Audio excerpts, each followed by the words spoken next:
So hi! Welcome and welcome back to my YouTube channel, and for today's tutorial, ituturo ko sa inyo kung paano nga ba gumawa ng account sa NGL. But first, kindly subscribe to my channel and don't forget to hit the subscribe button and the bell to notify you for my new updates. And if you want to learn more, just keep on watching and let's start.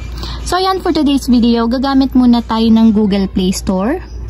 So, kailangan mag-download muna tayo ng NGL app. So, ayan, i-search nyo lang dito yung NGL sa search bar.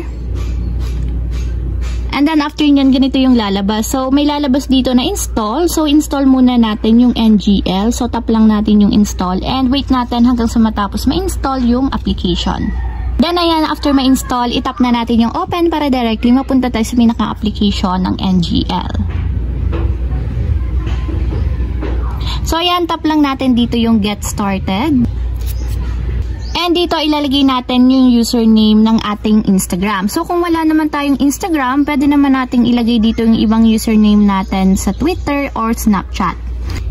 So, ayan, lagay nyo na dito yung inyong username. Then, after nyo may lagay yung username ng Instagram, itap nyo na yung done. So, allow lang natin.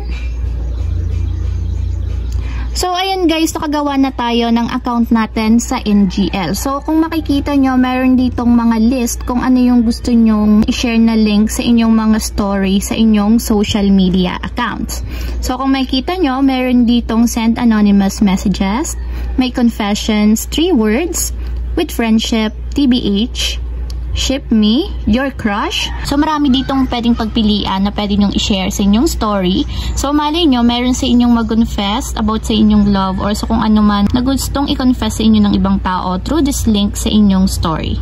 So, ayun lang guys. Ganun lang kasimple. Sana nakatulong sa inyo. If you have a question, kindly comment down below and don't forget to hit the subscribe button and the bell to notify you for my new updates. And thank you for watching! Living life every day, late at night, not okay.